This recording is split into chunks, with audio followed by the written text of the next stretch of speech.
Hey friends, thank you so much for joining us for this 30-day devotional towards better relationships through my new book, The People Factor.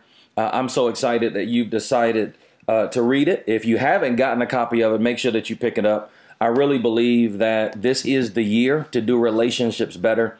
And I am joined by a great individual, a friend, an individual that I'm honored that he even considers me his pastor. And he has been making waves for a very long time, and he hails from the great city of Birmingham, but the world knows him. And I'm talking about Ruben Studdard. Ruben, thanks so much for being on this Skype call with me, man. God bless you. You're so welcome, man. Thank you for asking me to be a part of it. Awesome, man. You have been just tremendous. I mean, from the new album that's coming out, the new single's amazing.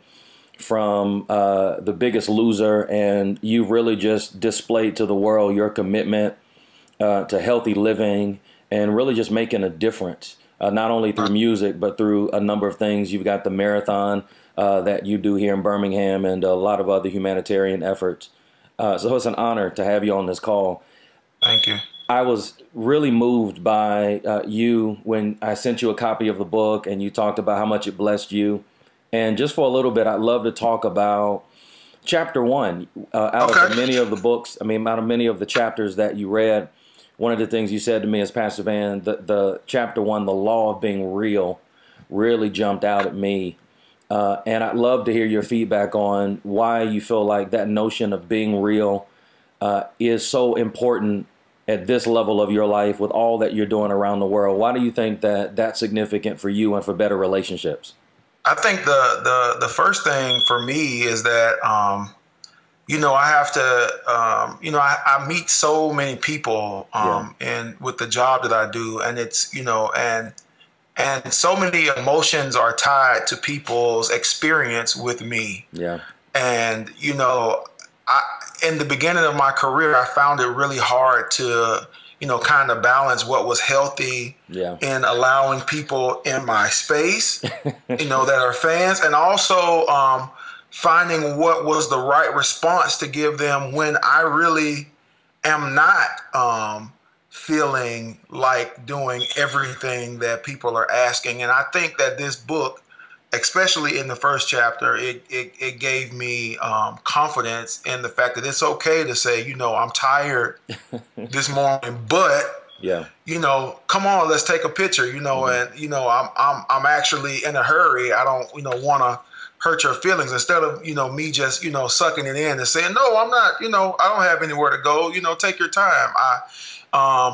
That really blessed me. And another part of that first chapter that really, touched me was the part about being vulnerable. Yeah. I think is, one of the hardest things for us as men to do is to be open to new relationships, because most of our relationships are based on history. Like all of the friends that I have are, I've basically been friends with them since I was a kid. Yeah. So, when you talk about being vulnerable or real or open with new people, that's something that is very hard to do. But, I recently just, did a Christmas tour with CC Winans, and I was having a conversation with her and just, telling her some things about my personal life that I wouldn't regularly tell somebody I met for the first time. And, just with me being open and being vulnerable and being, willing to, be real with her, like I was, able to get some real wisdom from Sister Winans as to how to move forward in my life. So those things, the principles in this first chapter, they really, really touched me, especially the part about don't being, at first, the keeping it real part was like, I think the most important part, but, it's also good to, especially as believers to, be okay with like, testifying or telling your story to those people so that you can, learn the life lessons that they've learned and they can share with you so you can, have, a better life experience. Yeah. And I can imagine with your fame and your stardom and with all of the people that are pulling at you, the notion of healthy relationships is probably important. because I'm sure with everybody wanting something from you, a lot of the relationships that you have are either parasitic, they're one way, or they may not even be healthy. And I can only imagine that it's probably a big struggle to weave through all of that to find those genuine and authentic relationships. And that's really a lot of what I deal with in the first chapter, that in order for anybody, number one, to be able to have healthy relationships, you first have got to start with yourself. Right. You've got to do that honest assessment about who you are. Right. Because we are the common denominator in every relationship we have. But I can imagine that without that level of grounding and knowing who Ruben is, these are the things that matter to me, it's almost impossible to be able to have any other kind of healthy relationship with anybody else, whether it be personal or professional. It most definitely is something that has helped me, you know, going through the Biggest Loser experience and having that opportunity to have a space, even though it was a lot of hard work. Yeah.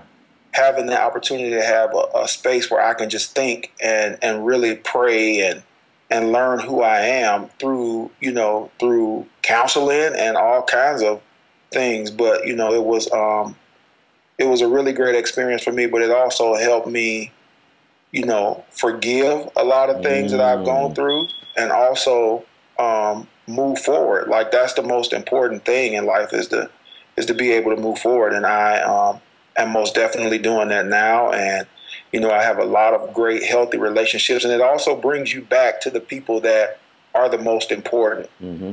You know, because, you know, in 2005, I had an ex-manager that stole, like, you know, $250,000 from me. Oh my goodness. And you know, that it really shook me, because I've known this man since I was a child. Wow. You know, and it shook my trust in people. And so, you know, having, you know, growing up and going through certain situations have most definitely made me more, you know, real and more honest with people, and willing to just be a better me. Like, that's, you know, for me, the most important thing right now. Wow. Praise God, man. Well, man, thanks for just dialoguing with me a little bit about the people factor and the impact that it's made on your life. Hey, guys, I want to continue. Yeah, Ruben's got his copy. I definitely want to encourage you. If you haven't gotten the book, make sure you pick it up. And thanks for going through this 30-day devotional towards better relationships. I am convinced that 2014 is the year to do relationships better. Ruben, thank you so much, man, for being willing to do this with me. You're so welcome, man. Thank you. All right.